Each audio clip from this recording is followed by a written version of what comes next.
ಶ್ರೀ ಗುರುಭ್ಯೋ ನಮಃ. ಹರಿವಂಶದ ಭವಿಷ್ಯ ಪರ್ವದ 73ನೇ ಅಧ್ಯಾಯದಲ್ಲಿ ರುಕ್ಮಿಣಿ ಕೃಷ್ಣನ ತನಗೊಬ್ಬ ಅನುರೂಪನಾದಂತಹ, ನಿನಗೆ ಎಲ್ಲ ರೀತಿಯಿಂದಲೂ ಸಮಾನನಾದಂತಹ ಮಗನನ್ನ ಕೊಡುವಂತ ಕೃಷ್ಣನನ್ನು ಕೇಳಿಕೊಂಡಂತ ಘಟನೆಯನ್ನು ನೋಡಿದ್ವಿ. ಅದರಂತೆ ಕೃಷ್ಣ ರುಕ್ಮಿಣಿಗೆ ಆಶ್ವಾಸನೆ ಕೊಟ್ಟು ತಾನು ಬದರಿಕಾಶ್ರಮಕ್ಕೆ ಹೋಗ್ತೇನೆ ಅಂತ ರುಕ್ಮಿಣಿಗೆ ಹೇಳಿದಂತ ಘಟನೆಯನ್ನ 73ನೇ ಅಧ್ಯಾಯದಲ್ಲಿ ನೋಡಿದ್ವಿ. 74ನೇ ಅಧ್ಯಾಯದಲ್ಲಿ ಬೆಳಗಾದೊಡನೆ ಕೃಷ್ಣ ಅಗ್ನಿಹೋತ್ರವನ್ನು ಮುಗಿಸಿ ಯಾದವರ ಸಭೆಯನ್ನ ಪ್ರವೇಶ ಮಾಡಿದ. ಉದ್ಧವ ಆ ಸಭೆಗೆ ನೇತಾರನಾಗಿದ್ದ. ಉದ್ಧವನ ನೀತಿಯನ್ನು ಉಲ್ಲಂಘನೆ ಮಾಡಲಿಕ್ಕೆ ದೇವತೆಗಳು ಕೂಡ ಭಯಪಡ್ತಿದ್ರು. ಆ ಉದ್ಧವ ಮೊದಲಾದಂತಹ ಯಾದವ ವೀರರನ್ನ ಕುರಿತು ಕೃಷ್ಣ ಹೀಗೆ ಹೇಳಿದ: ನನ್ನ ಬಾಲ್ಯದಿಂದ ಆರಂಭಿಸಿ ಇಲ್ಲಿಯವರೆಗೂ ನಾನು ಪೂತನೆ, ಕಾಲ ಯವನ, ಕಾಲಿಯ ಮೊದಲಾದಂತಹ ಅನೇಕ ರಾಕ್ಷಸರನ್ನು ಸಂಹಾರ ಮಾಡಿದ್ದೇನೆ. ಅದನ್ನೆಲ್ಲವೂ ಕೂಡ ನೀವು ನೋಡಿದ್ದೀರಿ. ಪೌಂಡ್ರಕ ಅನ್ನುವಂಥ ಒಬ್ಬ ರಾಕ್ಷಸ ಮಾತ್ರ ಈಗ ಉಳಿದಿದ್ದಾನೆ. ಆತ ಬ್ರಹ್ಮಾಸ್ತ್ರವನ್ನ ತಿಳಿದವನು, ಮತ್ತೊಬ್ಬ ಪರಶುರಾಮನಂತೆ ಯುದ್ಧ ಪ್ರಿಯನಾದವನು. ಆತ ನನಗೊಬ್ಬ ಮುಖ್ಯ ಶತ್ರುವಾಗಿದ್ದಾನೆ. ನಮ್ಮ ರಕ್ಷಣಾ ವಿಭಾಗದಲ್ಲಿ ಏನಾದರೂ ನ್ಯೂನತೆ ಕಂಡಿದ್ದಾದ್ರೆ ಆತ ನಮ್ಮ ಮೇಲೆ ಆಕ್ರಮಣ ಮಾಡ್ತಾನೆ. ನಾನೀಗ ಕಾರಣಾಂತರದಿಂದ ಕೈಲಾಸಕ್ಕೆ ಹೋಗುವನಿದ್ದೇನೆ. ಹಾಗಾಗಿ ನಾನು ಬರುವವರೆಗೂ ದ್ವಾರಕಾ ನಗರವನ್ನು ಸರ್ವ ಪ್ರಯತ್ನಗಳಿಂದಲೇ ನೀವು ರಕ್ಷಿಸಬೇಕು. ಭವನದಲ್ಲಿರುವಂತಹ ಮಹಾದ್ವಾರಗಳನ್ನ, ಕಿಟಕಿಗಳನ್ನ ಮುಚ್ಚಬೇಕು. ದೊಡ್ಡ ದೊಡ್ಡ ಬಂಡೆಗಳನ್ನ ತೂರುವಂತಹ ಯಂತ್ರಗಳನ್ನ ಸದಾ ಸನ್ನದ್ಧವಾಗಿಟ್ಟಿರಬೇಕು. ನಗರದಿಂದ ಹೊರಗೆ ಹೋಗಲಿಕ್ಕೆ ಮತ್ತು ಒಳಗೆ ಬರಲಿಕ್ಕೆ ಒಂದೇ ದ್ವಾರವನ್ನ ತೆರೆದಿಟ್ಟಿರಬೇಕು. ಪಟ್ಟಣದಿಂದ ಹೊರಗೆ ಹೋಗುವವರು ಮತ್ತು ಒಳಗೆ ಬರುವವರು ರಾಜ ಮುದ್ರೆ ಇಲ್ಲದೇನೆ ಯಾವುದೇ ಸಮ್ಮತಿಯನ್ನ ಪಡ್ಕೊಳ್ಬಾರದು.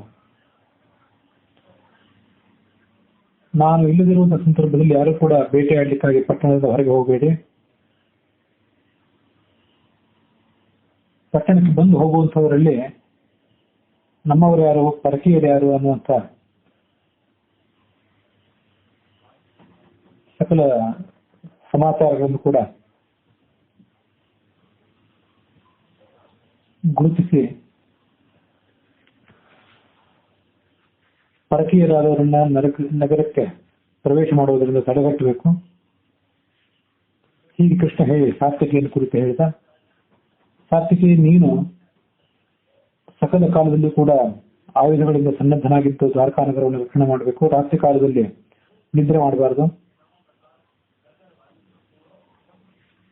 ಶಾಸ್ತ್ರಗಳ ವ್ಯಾಖ್ಯಾನ, ಶ್ರವಣ ಮೊದಲಾದಂತಹ ಇತರೆ ಚಟುವಟಿಕೆಗಳನ್ನು ಕೂಡ ನೀನು ಇನ್ನು ಮುಂದೆ ಪರಿತ್ಯಾಗ ಮಾಡಬೇಕು.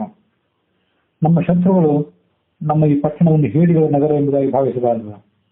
ಆಗ ಸಾತ್ವಿಕ ಕೃಷ್ಣನಿಗೆ ಹೇಳಿದ: ಕೃಷ್ಣನೇ, ನೀನು ಕೊಟ್ಟಂತಹ ಆಜ್ಞೆಯನ್ನು ಪರಿಪಾಲನೆ ಮಾಡುವುದು ನನ್ನ ಕರ್ತವ್ಯ ಆಗಿದೆ. ನನ್ನ ವಿಷಯದಲ್ಲಿ ನಿನ್ನ ಅನುಗ್ರಹ ಇದ್ದದ್ದಾದರೆ ನಮ್ಮ ಈ ಪಟ್ಟಣವನ್ನು ಆಕ್ರಮಿಸುವುದು ಯಾರಿಗೂ ಕೂಡ ಸಾಧ್ಯವಾಗಲಿಕ್ಕಿಲ್ಲ. ಕೇವಲ ಪೌಂಡ್ರಕನೇಕೆ, ಇಂದ್ರನೇ ಬರಲಿ, ಯಮನೇ ಬರಲಿ, ಕುಬೇರನೇ ಬರಲಿ, ಯಾರನ್ನಾದರೂ ಕೂಡ ನಾನು ಜಯಿಸಬಲ್ಲೆ. ನಿನ್ನ ಕಾರ್ಯವನ್ನು ನೀನು ಪೂರೈಸಿಕೊಂಡು ಬಾ ಅಂತ ಹೇಳಿದ. ಅದಾದ ಮೇಲೆ ಕೃಷ್ಣ ಉದ್ಧವನಿಗೆ ಹೇಳಿದ: ಉದ್ಧವನೇ, ನಾನು ಇಲ್ಲದಂತಹ ಸಮಯದಲ್ಲಿ ದ್ವಾರಕಾ ನಗರವನ್ನ ರಕ್ಷಣೆ ಮಾಡಬೇಕಾದಂತಹ ಹೊಣೆ ನಿಮ್ದು ಕೂಡ ಆಗಿದೆ. ಸಮಸ್ತ ವಿದ್ಯೆಗಳಲ್ಲಿ ನೀನು ಪಾರಂಗತನಾಗಿದ್ದಿ. ನಿನ್ನಂತ ಮಹಾವಿದ್ವಾಂಸನ ಮುಂದೆ ಈ ಮಾತನ್ನ ನಾನು ಹೇಳಬೇಕಾದಂತ ಅವಶ್ಯಕತೆ ಇರೋದಿಲ್ಲ. ಆದರೂ ಕೂಡ ನಾನು ಇಲ್ಲಿಂದ ತೆರಳುವಂತ ಸಂದರ್ಭದಲ್ಲಿ ದ್ವಾರಕಾ ನಗರದ ಮೇಲೆ ಯಾವ ಆಕ್ರಮಣವೂ ಆಗಬಾರದು ಅನ್ನುವ ಉದ್ದೇಶವನ್ನು ಇಟ್ಟುಕೊಂಡು ನಿನಗೆ ಈ ಮಾತನ್ನು ಹೇಳುತ್ತಿದ್ದೇನೆ. ಆಗ ಉದ್ಧವ ಹೇಳಿದ, ಭಗವಂತನೇ, ನೀನು ನನ್ನ ವಿಷಯದಲ್ಲಿ ಎಂಥ ಮಾತನಾಡ್ತಿದ್ದೆ. ನೀನು ನನ್ನ ವಿಷಯದಲ್ಲಿ ಪ್ರಸನ್ನನಾಗಿಯೇ ಇದ್ದಿ, ಆ ಪ್ರಸನ್ನತೆಯನ್ನೇ ನೀನು ನಿನ್ನ ಮಾತಿನಲ್ಲಿ ವ್ಯಕ್ತ ಮಾಡ್ತಿದ್ದೆ ಅಂತ ನಾನು ಭಾವಿಸ್ತೇನೆ.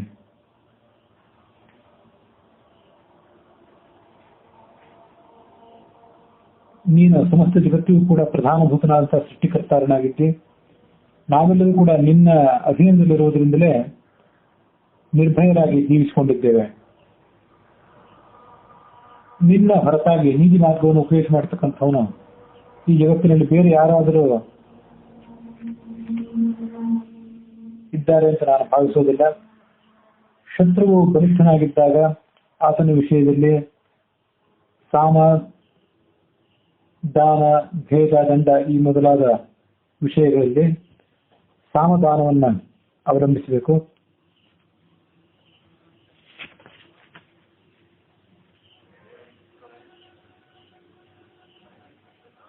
ದಂಡನೇನ ಶತ್ರುವು ತುಂಬಾ ದುರ್ಬಲನಾಗಿದ್ರೆ ಆಗ ನಾವು ದಂಡ ನೀತಿಯನ್ನು ಅನುಸರಣೆ ಮಾಡಿ ಆತನನ್ನ ಸಭೆ ಬಡಿಬೇಕು. ಶತ್ರು ಸಮಬಲನಾಗಿದ್ರೆ ಅವನ ವಿಷಯದಲ್ಲಿ ಸಾಮ ಅಂದ್ರೆ ಪ್ರೀತಿ, ಸೌಹಾರ್ದವನ್ನ ವ್ಯಕ್ತಪಡಿಸಿ ಆತನನ್ನ ನಮ್ಮ ಅಧೀನದಲ್ಲಿ ಇಟ್ಕೊಳ್ಬೇಕು. ಶತ್ರುವು ಬಲಿಷ್ಠನಾಗಿದ್ದರೆ ಆತನ ವಿಷಯದಲ್ಲಿ ದಾನ ನೀತಿಯನ್ನು ಅವಲಂಬಿಸಿ ಆತನಿಗೆ ಕಪ್ಪ ಕಾಣಿಕೆಗಳನ್ನು ಕೊಟ್ಟು ಶತ್ರುವನ್ನು ಸಮಾಧಾನಗೊಳಿಸಿಕೊಳ್ಬೇಕು. ಸಾಮ, ದಾನ ಮತ್ತು ದಂಡ ನೀತಿಗಳು ಎಲ್ಲಿ ಕೂಡ ಉಪಯೋಗಕ್ಕೆ ಬರದೇ ಇದ್ರೆ ಆ ಸಂದರ್ಭದಲ್ಲಿ ಶತ್ರುಗಳಲ್ಲಿ ಪರಸ್ಪರ ಭಿನ್ನಾಭಿಪ್ರಾಯವನ್ನು ಹುಟ್ಟಿಸಿ ಆ ಮೂಲಕ ಅವರ ಬಲವನ್ನು ಕುಂದಿಸಿ ನಮ್ಮ ಕಾರ್ಯವನ್ನು ಸಾಧನೆ ಮಾಡಿಕೊಳ್ಬೇಕು ಅಂತ ನೀತಿಶಾಸ್ತ್ರಜ್ಞರ ಅಭಿಪ್ರಾಯವಾಗಿದೆ. ಹಾಗಾಗಿ ಕೃಷ್ಣ ಹೆಚ್ಚು ಹೇಳುವುದೇನಿದೆ, ಕಿಮತ್ರ ಬಹುನೋಕ್ತೇನ, ಸಕಲ ನೀತಿಶಾಸ್ತ್ರಗಳ ಸಾರವೂ ಕೂಡ ನಿನ್ನಲ್ಲೇ ಅಡಗಿದೆ. ಹೀಗೆ ಕೃಷ್ಣನ ಕುರಿತು ಉದ್ಧವ ಹೇಳಿ ಮುಗಿಸಿದ ಮೇಲೆ ಉಗ್ರಸೇನನಿಗೆ, ಕೃತವರ್ಮನಿಗೆ ನಗರದ ರಕ್ಷಣೆ ಬಗ್ಗೆ ಕೃಷ್ಣ ಎಚ್ಚರಿಕೆಯನ್ನು ಹೇಳಿದ. ಬಲರಾಮನಿಗೂ ಹೇಳಿದ, ನೀನೇ ದ್ವಾರಕಾ ನಗರದ ರಕ್ಷಣೆಗೊಂಡು ನಿಂತಿದ್ದಾದ್ರೆ ಈ ಜಗತ್ತಿನ ಯಾವ ಕಂಟಕ ಶಕ್ತಿಯಾಗಲಿ ನಮ್ಮ ನಗರವನ್ನ ಆಕ್ರಮಿಸಬಲ್ಲದು. ನೀನು ಅಪ್ರಮತ್ತನಾಗಿದ್ದುಕೊಂಡು ನಮ್ಮ ನಗರವನ್ನು ರಕ್ಷಣೆ ಮಾಡಬೇಕು. ಸದಾ ಗದಾಪಾಣಿಯಾಗಿದ್ದುಕೊಂಡು ನಗರವನ್ನು ರಕ್ಷಿಸಬೇಕು ಅಂತ ಕೃಷ್ಣ ಹೇಳಿದ ಮಾತಿಗೆ ಬಲರಾಮ ಆಗಲಿ ಅಂತ ಹೇಳಿದ. ವಿಷ್ಣುವೀರರೆಲ್ಲರೂ ಕೂಡ ತಮ್ಮ ತಮ್ಮ ನಿವಾಸಗಳಿಗೆ ತೆರಳಿದ್ರು. 76ನೇ ಅಧ್ಯಾಯದಲ್ಲಿ ನಾವು ನೋಡುವಂತ ಕಥೆ ಏನಂದ್ರೆ, ಕೃಷ್ಣ ಗರುಡನನ್ನು ಬಾ ಅಂತ ಕರೆದ. ವೇದ ರಾಶಿ ಎಂಬುದಾಗಿ ಸನ್ಮಾನಿಸಲ್ಪಡ್ತಕ್ಕಂತಹ ಮಹಾಬಲಿಷ್ಠನಾದಂತಹ ಗರುಡ ಅಲ್ಲಿಗೆ ಆಗಮಿಸಿದ. ಸಾಮವೇದವೇ ಆತನ ತಲೆಯಾಗಿದೆ, ಋಗ್ವೇದವೇ ಆತನ ರೆಕ್ಕೆಗಳಾಗಿದೆ, ಪಕ್ಷಿ ಸ್ವರೂಪದಲ್ಲಿದ್ದಾನೆ. ಆತ ಕೃಷ್ಣನ ಮುಂದೆ ಪ್ರತ್ಯಕ್ಷನಾಗಿ ತಲೆಯಾಗಿ ನಮಸ್ಕರಿಸಿ, ನಿನಗೆ ಸಾಷ್ಟಾಂಗ ನಮಸ್ಕಾರ ಜಗತ್ಪತಿಯೇ ವಿಷ್ಣುವೇ ಅಂತ ಕೇಳಿಕೊಂಡ. ಕೃಷ್ಣ ಆತನನ್ನು ಸ್ವಾಗತಿಸಿ, ಗರುಡನೇ, ನಾನು ಕೈಲಾಸ ಪರ್ವತಕ್ಕೆ ಹೋಗುವನಿದ್ದೇನೆ, ಶೂಲಪಾಣಿಯಾದಂತಹ ಶಿವನನ್ನ ಸಂದರ್ಶನ ಮಾಡುವವನಿದ್ದೇನೆ, ನೀನು ನನ್ನನ್ನು ಕೈಲಾಸ ಪರ್ವತಕ್ಕೆ ಕರ್ಕೊಂಡು ಹೋಗಬೇಕು ಅಂತ ಹೇಳಿದ. ಕೃಷ್ಣ ಗರುಡನ ಹೆಗಲ ಮೇಲೆ ಏರಿ ಯಾದವರಿಗೆ, ನೀವು ನಾನು ಬರುವುದನ್ನು ನಿರೀಕ್ಷೆ ಮಾಡಿಕೊಂಡು ಇಲ್ಲೇ ಇರಿ ಅಂತ ಹೇಳಿದ. ಗರುಡ ತನ್ನ ಮಹಾವೇಗದಿಂದ ಸಮುದ್ರಗಳನ್ನ, ಪರ್ವತಗಳೆಲ್ಲವನ್ನೂ ಕೂಡ ಪ್ರಕ್ಷುಬ್ಧವನ್ನಾಗಿ ಮಾಡುತ್ತಾ ಮುಂದುವರಿದ. ಆಕಾಶದಲ್ಲಿ ನೆರೆದಿದ್ದಂತಹ ಗಂಧರ್ವ ದೇವತೆಗಳು, ವಿದ್ಯಾಧರರು, ಕಿಂಪುರುಷರೆಲ್ಲರೂ ಜಯ ದೇವ ಜಗನ್ನಾಥ, ಜಯ ವಿಷ್ಣು ಜಗತ್ಪತೆ, ಜಯಾದೇವ ನಮೋ ದೇವ, ಭೂತ ಭಾವನ ಎಂಬುದಾಗಿ ಇತ್ಯಾದಿ ಅನೇಕ ರೀತಿಯಾಗಿ ಆ ಕೈಲಾಸ ಪರ್ವತಕ್ಕೆ ಹೊರಟಿರುವಂತಹ ಕೃಷ್ಣನನ್ನು ಸ್ತೋತ್ರ ಮಾಡಿದ್ರು.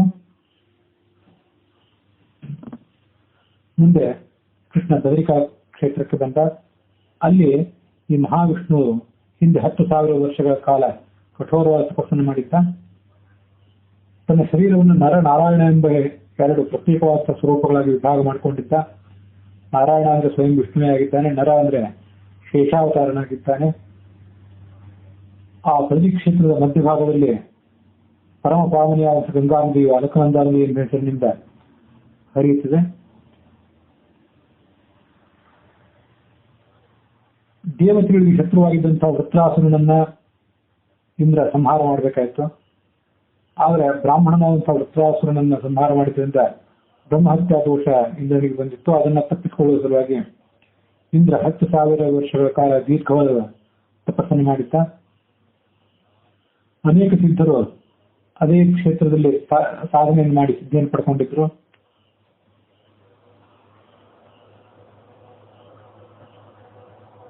ರಾವಣನನ್ನ ಸಂಹರಿಸಿದ ಬಳಿಕ ಆ ಬದರಿ ಕ್ಷೇತ್ರವನ್ನು ತನ್ನ ಶಾಸನಕ್ಕೆ ಒಳಪಡಿಸಿಕೊಳ್ಳಬೇಕು ಅನ್ನುವ ಕಾರಣಕ್ಕಾಗಿ ರಾಮನು ಕೂಡ ಅಲ್ಲೇ ಕಠೋರವಾದ ತಪಸ್ಸನ್ನು ಮಾಡಿದ್ದ. ಆ ಪವಿತ್ರ ಕ್ಷೇತ್ರದಲ್ಲಿ ಋಷಿಮುನಿಗಳಿಂದ ನಿರಂತರವಾಗಿ ಅನೇಕ ಯಜ್ಞಗಳು ಮೇಲಿಂದ ಮೇಲೆ ನಡೆದೇ ಇರ್ತವೆ.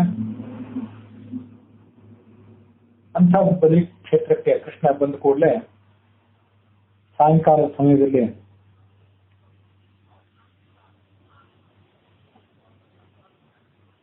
ಅವನ ಜೊತೆಗೆ ಮುನಿಗಳು, ದೇವತೆಗಳು, ಮಹರ್ಷಿಗಳು ಕೂಡ ಆ ಬದರಿಕಾಶ್ರಮವನ್ನು ಪ್ರವೇಶ ಮಾಡಿದರು. ಅಗ್ನಿಹೋತ್ರದ ಅಗ್ನಿ ಎಲ್ಲ ಕಡೆ ಪ್ರಜ್ವಲಿಸುತ್ತಿತ್ತು. ಪಕ್ಷಿಗಳು ಅವುಗಳ ಗೂಡುಗಳಿಗೆ ಬಂದು ಸೇರ್ಕೊಳ್ತಾ ಇದ್ದವು. ಸಮಾಧಿಯೋಗದಿಂದ ಸಿದ್ಧ ಪುರುಷರು ಭಗವಂತನನ್ನು ಧ್ಯಾನ ಮಾಡ್ತಿದ್ರು. ಗರುಡನ ಹೆಗಲ ಮೇಲಿಂದ ಇಳಿದು ಆ ದೇವತೆಗಳ ಜೊತೆ ಕೃಷ್ಣ ನಿಂತಾರವನಿಗೆ 76ನೇ ಅಧ್ಯಾಯ ಮುಕ್ತಾಯವಾಗಿದೆ. 77ನೇ ಅಧ್ಯಾಯದಲ್ಲಿ ಅಲ್ಲಿದ್ದಂತಹ ಮುನಿಗಳ ಸಮೂಹ ಕೃಷ್ಣ ದೇವರ್ಷಿಗಳ ಜೊತೆಗೆ ಬಂದು ನಿಂತಿದ್ದನ್ನು ನೋಡಿ ಆತನಿಗೆ ಸತ್ಕಾರ ಮಾಡಿದರು ಎಂಬುದಕ್ಕೆ ಪ್ರಾರಂಭ ಆಗ್ತದೆ. ಆ ಮುನಿಗಳಲ್ಲಿ ಕೆಲವರು ಜಟಾಧಾರಿಗಳಾಗಿದ್ರು, ಕೆಲವರು ಮುಂದೆನೆ ಮಾಡಿಸ್ಕೊಂಡಿದ್ರು, ಕೆಲವರು ರಕ್ತ ಮಾಂಸಗಳೇ ಇಲ್ಲದ ಕೇವಲ ಮೂಳೆ ನರ ಚರ್ಮಗಳಿಂದ ಕೂಡಿದಂತವರಾಗಿದ್ರು, ಬೇತಾಳಗಳಂತ ಇದ್ರು. ಕೆಲವರು ಧಾನ್ಯವನ್ನು ಕಲ್ಲಿನಲ್ಲಿ ಕುಟ್ಟಿಕೊಂಡು ಹೊಟ್ಟನ್ನ ಬಿಡಿಸಿ ತಿನ್ನುತ್ತಿದ್ರು. ಕೆಲವರು ಕೇವಲ ತರಗತಿಗಳನ್ನು ತಿಂದು ಜೀವನ ಮಾಡುವಂತವರಿದ್ರು. ವೇದಾಧ್ಯಯನವನ್ನು ಪೂರ್ಣಗೊಳಿಸಿ ಸ್ನಾತಕ ವೃತ್ತವನ್ನು ಅವಲಂಬಿಸಿದಂತವರು ಕೆಲವರಿದ್ರು. ಆಹಾರವನ್ನೇ ತೆಗೆದುಕೊಳ್ಳದೆ ಉಪವಾಸದಿಂದ ವೃತ್ತದಿಂದ ಇದ್ದು ಭಗವಂತನನ್ನು ಧ್ಯಾನ ಮಾಡುವಂತವರು ಮತ್ತೆ ಕೆಲವರಾಗಿದ್ರು. ಕೆಲವರು ಮುಕ್ತಿಯನ್ನ ಹೆಚ್ಚು ಕಡಿಮೆ ತಲುಪಿ ಬಿಟ್ಟಂತವರಾಗಿದ್ರು. ವರ್ಷಕ್ಕೊಮ್ಮೆ ಊಟ ಮಾಡುವಂತವರು ಕೆಲವರು, ನೀರಿನಲ್ಲಿ ವಾಸ ಮಾಡುವಂತವರು, ನೀರನ್ನೇ ಆಹಾರವನ್ನಾಗಿ ಸೇವನೆ ಮಾಡುವಂತವರು ಮತ್ತೆ ಕೆಲವರು.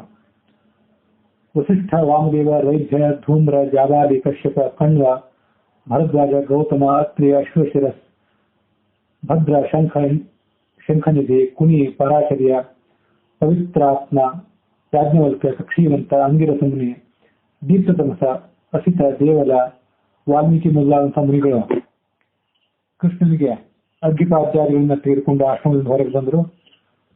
ನಮೋಸ್ತು ಕೃಷ್ಣ ಕೃಷ್ಣೇತಿ ದೇವದೇವೇತಿ ಕೇಶವಂ ಪ್ರಣಾಮಾತ್ಮನ್ ಜಗನ್ನಾಥ ನತಾಸ್ಮಃ ಶಿರಸಾ ಹರೆ ಎಂಬುದಾಗಿ ಕೃಷ್ಣನನ್ನ ಅವರು ಅರ್ಘ್ಯಪಾದ್ಯಾದಿಗಳಿಂದ ಸತ್ಕರಿಸಿದರು.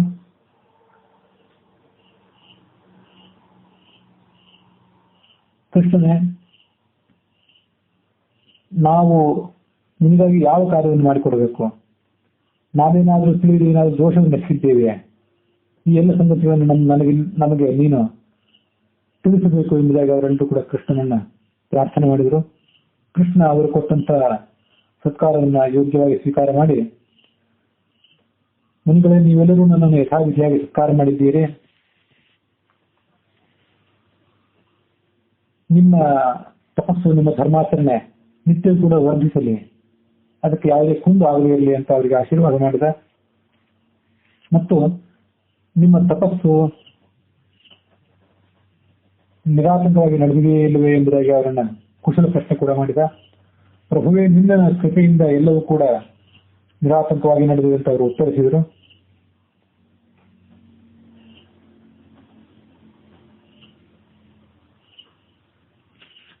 ಋಷಿಗಳು ಕಾಡಿನಲ್ಲಿ ದೊರೆಯುವಂತಹ ಧಾನ್ಯಗಳಿಂದ, ಗಡ್ಡೆ ಗೆಣಸುಗಳಿಂದ, ಫಲಗಳಿಂದ ವಿಶ್ವ ಸ್ವರೂಪನಾದಂತಹ ಕೃಷ್ಣನಿಗೆ ಸತ್ಕಾರ ಮಾಡಿದರು. ಆ ಸತ್ಕಾರವನ್ನು ಸ್ವೀಕರಿಸಿ ಕೃಷ್ಣ ಸುಪ್ರೀತನಾದ.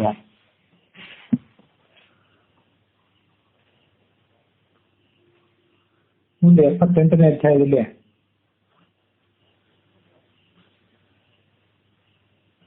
ಕೃಷ್ಣ ತಪಸ್ಸಿಗೆ ಸನ್ನದ್ಧ ಅಂತ ಸಂಗತಿಯನ್ನು ನಾವು ನೋಡ್ತೀವಿ. ಗಂಗಾ ನದಿಯ ಉತ್ತರ ತೀರದಲ್ಲಿ ಹಿಂದೆ ಭಗವಂತ ತಪಸ್ಸು ಮಾಡಿದ್ದ. ಅದೇ ಸ್ಥಳದಲ್ಲಿ ತಪಸ್ಸು ಮಾಡಬೇಕು ಎಂಬುದಾಗಿ ಕೃಷ್ಣ ಈಗ ಕೂಡ ಅಲ್ಲಿಗೆ ಧಾವಿಸಿದ.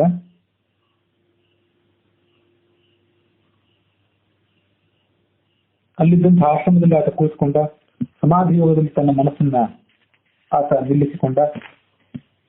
ಅನಿರ್ವಚನೀಯವಾದಂತಹ ಯಾವುದೋ ತತ್ವವನ್ನ ಆತ ಮನಸ್ಸಿನಲ್ಲಿ ಚಿಂತನೆ ಮಾಡ್ತಾ ಗಾಳಿ ಇಲ್ಲದಂತಹ ಸ್ಥಳದಲ್ಲಿ ಅಲ್ಲಾಡದೇ ಇರುವಂತಹ ದೀಪದಂತೆ ನಿಶ್ಚಲನಾಗಿ ಕುಳಿತು ತಪಸ್ಸನ್ನು ಪ್ರಾರಂಭ ಮಾಡಿದ. ಆ ಮಧ್ಯೆ ಕೆಲವು ಕಠೋರವಾದಂತಹ ಮಾತುಗಳು ಕೇಳಿ ಬಂದವು. ಖಾದತ ಮೋದಿತ ಯಾತ ಮೃಗಾನಿಮಾನ್ ಪ್ರೇಷಯೇಹ ಪುನಃ ಸರ್ವಾನ್ ಪ್ರಸಾದಾಕ್ಷಾನ್ಮಧನ್ವನಃ. ತಿಂದು ಹಾಕಿರಿ, ಮೋದೇತ ಸಂತೋಷ ಅನುಭವಿಸಿರಿ, ಮೃಗಗಳನ್ನು ಹಿಂದೆ ಓಡಿಸಿರಿ. ಶಾಂತಧನ್ಯನಾದಂತಹ ಕೃಷ್ಣನ ಕೃಪೆಯಿಂದ ಎಲ್ಲ ಪ್ರಾಣಿಗಳನ್ನು ಇಲ್ಲಿಗೆ ಎಳೆದುಕೊಂಡು ಬನ್ನಿ. ಇವನೇ ವಿಷ್ಣು, ಇವನೇ ಹರಿ, ಇವನೇ ಈಶ, ಇವನೇ ಅಚ್ಯುತ, ಇವನಿಗೆ ನಮ್ಮ ನಮಸ್ಕಾರ ಅನ್ನುವಂಥ ಶಬ್ದಗಳಲ್ಲಿ ಸೂತ್ರ ಕೇಳಿ ಬಂದವು. ಸಿಂಹಗಳ ಗರ್ಜನೆ ಕೇಳಿ ಬಂತು. ವಿವಿಧ ಪ್ರಾಣಿಗಳ ಆರ್ತನಾದವು ಕೂಡ ಕೇಳಿ ಬಂತು. ಆ ವಿಚಿತ್ರವಾದಂತಹ ಕೋಲಾಹಲವನ್ನು ಕೇಳಿ ಭಗವಂತನ ಸಮಾಧಿ ಸ್ಥಿತಿಗೆ ಭಂಗ ಬಂತು. ನನ್ನ ಸ್ತುತಿಯನ್ನು ಕೂಡ ಯಾರೋ ಮಾಡ್ತಾ ಇರುವಂತ ಇಲ್ಲಿ ಕೇಳಿ ಬರ್ತಿದೆ. ಮೃಗಗಳನ್ನು ಭೇಟಿಯಾಡುವಂತಹ ಕೋಲಾಹಲ ಬೇರೆ ನನ್ನ ಕಿವಿಗೆ ಕೇಳಿ ಬರ್ತಾ ಇದೆ.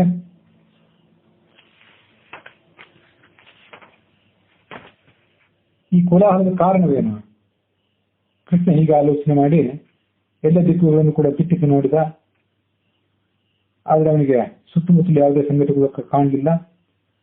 ಕೆಲವು ಜಿಂಕೆಗಳು ಅದೇ ಸಂದರ್ಭದಲ್ಲಿ ಕೃಷ್ಣನ ಬಳಿಗೆ ಓಡಿ ಬಂದವು. ನಾಯಿಗಳು ಕೂಡ ಜಿಂಕೆಗಳನ್ನು ಹಿಂಬಾಲಿಸಿಕೊಂಡು ಭಗವತ ಧಾವಿಸಿ ಬಂದವು.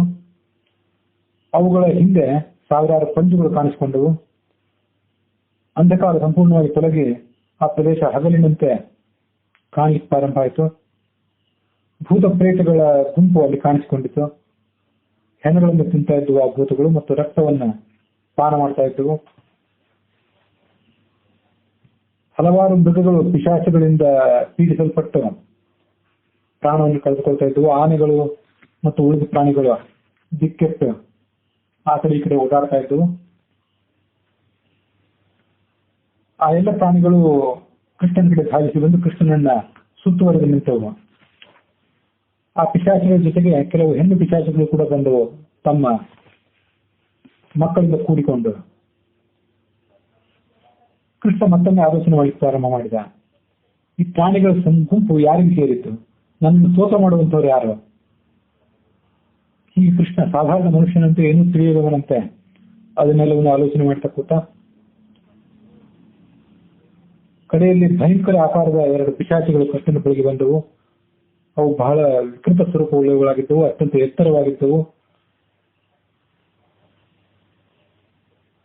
ಕೆಂಬಣ್ಣದ ರೋಮಗಳು ಅವಕ್ಕಿದ್ದವು. ನೀಳವಾದಂತ ನಾಲಿಗೆ ಅವುಗಳಿಗಿತ್ತು. ಹೆಣದ ಮಾಂಸವನ್ನ ಕಿತ್ತು ತಿಂತಾ ಇದ್ದವು, ರಕ್ತವನ್ನು ಪಾನ ಮಾಡ್ತಾ ಇದ್ದವು. ಶರೀರದ ಮೇಲೆಲ್ಲ ಪ್ರಾಣಿಗಳ ಕರ್ಣಗಳನ್ನ ಧರಿಸಿಕೊಂಡು ಅಲಂಕಾರ ಮಾಡಿಕೊಂಡಿದ್ದವು. ತ್ರಿಶೂಲವನ್ನು ಕೈಯಲ್ಲಿ ಹಿಡಿದಿದ್ದವು. ಆ ತ್ರಿಶೂಲದ ತುದಿಗೆ ಶೂಲ ಸಿಕ್ಕಿಕೊಂಡಿತ್ತು. ವಿಚಿತ್ರವಾದಂತಹ ಯಾವುದೋ ಭಾಷೆಯನ್ನು ಅವುಗಳು ಮಾತಾಡಿಕೊಳ್ತಾ ಇದ್ದವು ಮತ್ತು ತಮ್ಮ ಜಾತಿಗೆ ಅನುಸಾರವಾಗಿ ಪರಸ್ಪರ ಹಾಸ್ಯ ಮಾಡ್ಕೊಳ್ತಾ ಇದ್ದವು. ಆ ಪ್ರಾಣಿಗಳ ಸಂಚಾರದ ವೇಗಕ್ಕೆ ಸಿಲುಕಿ ಸುತ್ತಮುತ್ತಲಿನ ಗಿಡ ಬಳ್ಳಿಗಳೆಲ್ಲವೂ ಕೂಡ ಕಂಪಿಸ್ತಾ ಇದ್ದವು. ಕೃಷ್ಣ ಕೃಷ್ಣ ಮಾಧವ ಮಾಧವ ಎಂಬುದಾಗಿ ಕೃಷ್ಣನನ್ನ ಸಂಕೀರ್ತನೆ ಕೂಡ ಮಾಡ್ತಾ ಇದ್ದವು. ಕೃಷ್ಣ ರೂಪನಾದಂತಹ ವಿಷ್ಣುವಿನ ದರ್ಶನ ನಮಗೆ ಯಾವಾಗ ಆಗ್ತದೆ? ಕೃಷ್ಣ ಈಗ ಎಲ್ಲಿದ್ದಾನೆ? ಇಂದ್ರನ ಸಹೋದರನಾದಂತಹ ಪದ್ಮಪತ್ರ ವಿಶಾಲಾಕ್ಷನಾದಂತಹ ಜ್ಞಾನದಿಂದ ಬ್ರಹ್ಮ ಎಂಬುದಾಗಿ ಸ್ಥಿರಪಡುವಂತಹ ಕೃಷ್ಣನನ್ನ ನಾವು ನೋಡ್ಬೇಕಂತ ಅನೇಕ ಕಾಲದಿಂದ ಕಾತರರಾಗಿದ್ದೇವೆ. ಅವನನ್ನು ನಾವು ಎಲ್ಲಿ ನೋಡೋಣ?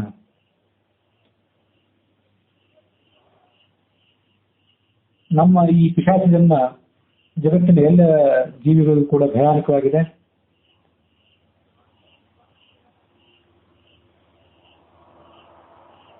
ಮನುಷ್ಯರ ಮಾಂಸ, ರಕ್ತ, ಮೂಳೆ ಮೊದಲಾದವುಗಳಿಂದ ನಮ್ಮ ಜನ್ಮ ಅಪವಿತ್ರವೂ ಕೂಡ ಆಗಿದೆ.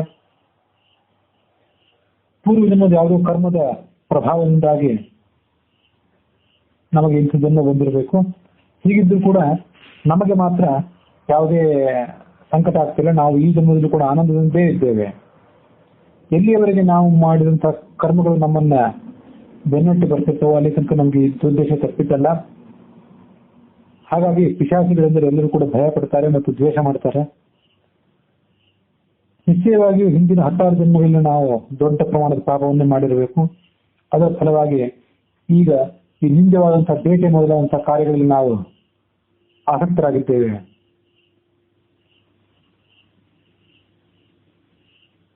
ಜೀವಿಗಳು ಬಾಲ್ಯಾವಸ್ಥೆಯಲ್ಲಿದ್ದಾಗ ಏನು ಮಾಡಬೇಕು, ಏನು ಮಾಡಬಾರದು ಅನ್ನೋದನ್ನು ತಿಳಿದಿರೋದಿಲ್ಲ. ಮಗುವಿನ ಮನಸ್ಸು ಅಜ್ಞಾನದಲ್ಲಿ ಮುಳುಗಿ ಹೋಗಿರ್ತದೆ. ಯೌವನಾವಸ್ಥೆಯನ್ನು ಪ್ರವೇಶ ಮಾಡಿಕೊಳ್ಳಿ ವಿಷಯ ಸುಖಗಳ ಕಡೆಗೆ ಅವರ ಮನಸ್ಸು ಆಕರ್ಷಿತ ಆಗಿಬಿಡ್ತದೆ.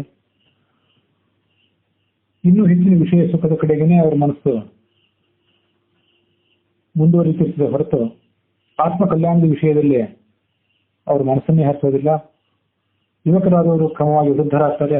ಹಲವಾರು ರೋಗ ರುಜಿನಗಳು ಅವರನ್ನು ಆಕ್ರಮಿಸ್ತವೆ. ಜ್ವರ, ಚಳಿ, ತಲೆನೋವು, ಉದರವೇನೆ, ಹೃದ್ರೋಗ ಮೊದಲಾದ ಘೋರ ರೋಗಗಳಿಂದ ನರಳುತ್ತಾರೆ. ಪಂಚ ಜ್ಞಾನೇಂದ್ರಿಯ, ಪಂಚ ಕರ್ಮೇಂದ್ರಿಯಗಳ ಮತ್ತು ಮನಸ್ಸುಗಳ ಶಕ್ತಿಯನ್ನು ಕಳೆದುಕೊಂಡವರು ಆತ್ಮ ಕಲ್ಯಾಣಕ್ಕಾಗಿ ಏನು ಮಾಡಬೇಕು ಅನ್ನೋದನ್ನು ಒಮ್ಮೆಯಾದರೂ ಕೂಡ ಆಲೋಚನೆ ಮಾಡುವುದೇ ಇಲ್ಲ. ಮರಣ ಹೊಂದಿದ ನಂತರ